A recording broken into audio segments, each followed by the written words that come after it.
Before I even begin this episode, it will contain the largest spoilers for Omega Ruby and Alpha Sapphire, so please be sure to return at a later time if you want to hear this theory out. Having said that, don't worry about missing this theory for now, because there are plenty more to come, as I have made some progress with Garchomp evolving from the Sharpedo theory. So stay tuned for that in the future. But for now, we are going to be talking about space, the cosmos, infinity, and the stars await us in today's adventure. Today, we will be exploring the possibility of a meteor actually destroying Earth, and whether or not it was necessary to stop the meteor. So suit up, it's Armageddon time in today's Doomsday Theory.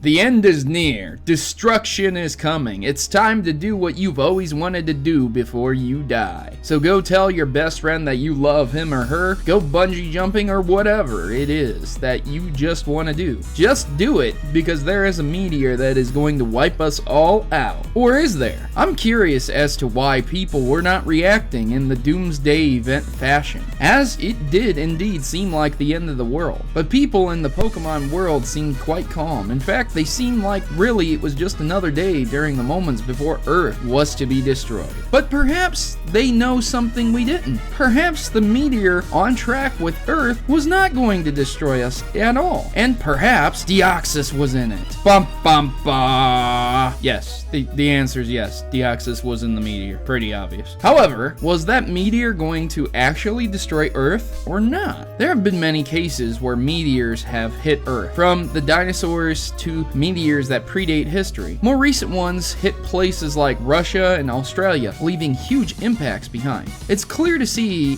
when a large chunk of space debris do hit Earth, there is something left behind in its wake. Many of these prehistory meteors are debated as the cause for sea life and animals being in areas where they were not indigenous to. Firstly, if a meteor is big enough, and depending on where it hits, several scenarios can occur. The first of which being a massive tsunami, and depending on the size and position, this could destroy much needed sea life and reroute currents and expose areas to sea life that would destroy it. The second scenario would be a devastating impact, destroying all life within thousands of miles. And the third would be the impact that might cause ash to rise up and block out the sun, preventing a much needed heat and light for growth and sustainment of life on Earth. All three of these scenarios are not desirable and can have dire consequences. Knowing this information, you would think some Pokemon like Dialga, Arceus, or Palkia would try to prevent this, but none of them do. In fact, many Pokemon and trainers seem to not care if a meteor would have hit Earth at all. This leads me to believe that if the Pokemon that were to control space, time, and creation did nothing to prevent it, perhaps it wasn't a threat in the first place. Let's reference the Delta episode. We do not get a really good look at the scope and scale of the meteor until Rayquaza actually destroys it. At the time, we can actually see how big the meteor is. Now,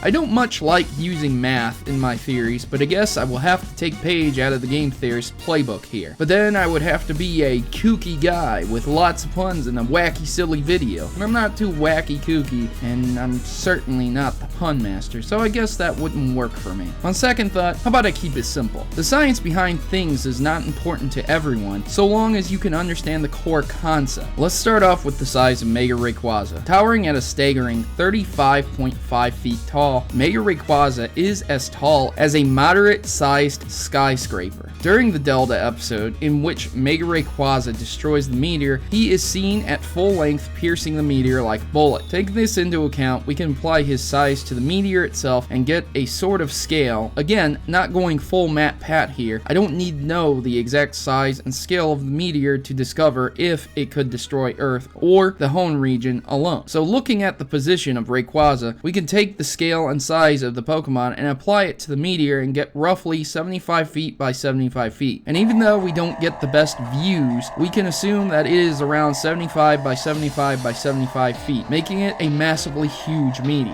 Rayquaza is only half the length of one side, and this does not even take into account the mass and weight, only dimensions. So now we have a rough idea of the size, and we can figure out how powerful the impact would be. 10,000 megatons of energy is hard to imagine, So instead, let's compare it to the events so we can actually envision what it would be like. If an asteroid was the size of a house and collided with New York City, it would flatten everything within a mile's length of New York City, including reinforced concrete buildings. However, our asteroid is severely bigger than the average 12 to 20 foot house. Since our asteroid is roughly 75 feet in dimensions, some sides being wider, it would be roughly equal to the size of several nuclear bombs, or around 10,000 megatons, perhaps a little more. If the asteroid were to hit Earth, it would destroy whatever it hit and everything within it for about 5 miles, plus the destruction of weaker structures in the following 10 miles. This would be the explosive power of 10,000 kilotons, or roughly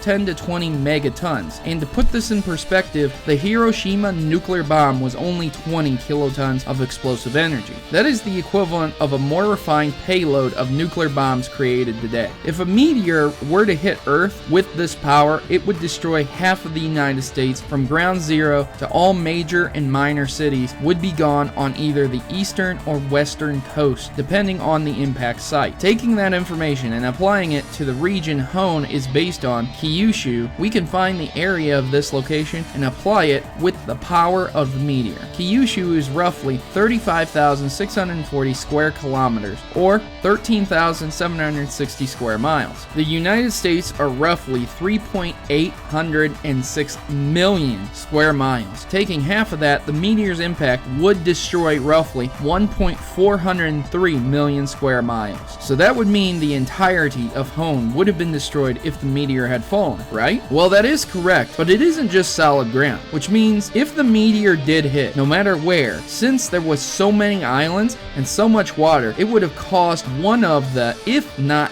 the, largest tsunami in history. And applying that to Hone, all land-based and sea-based Pokemon, along with the human inhabitants, would more than likely be dead or washed up to another location. That was quite a bit of information just to figure out if the meteor would or would not destroy the world and the Hone region. And while it definitely would destroy the Hone region and potentially several other regions around it, the meteor would not destroy the world in its entirety. Ladies and gentlemen, that was just an estimation as well. On the low end, I might add. So just imagine how long this video would have been if I explained every which way I acquired these numbers. The division, the multiplication. Oh man, this is starting to sound like school. I better quit while I'm ahead. But at the very least, you, comment section, are a bit smarter from all my hard work, I hope. Now, if you'll excuse me, I need to relax after this episode. It really took it out of me. Perhaps I will go play some Pokemon Omega Ruby, or play the Alpha Sapphire copy sent to me for a giveaway by a secret someone I'm collaborating with. I wonder who will win this awesome Alpha Sapphire copy preloaded with a unique surprise. Oh, I'm giving a bit too much away, so I guess that'll be for another day. Comment section, I leave it up to you. Like the video and share it with others, and reply below to the episode with your own information and theories. I have, but Proto! Why don't you say but Proto anymore?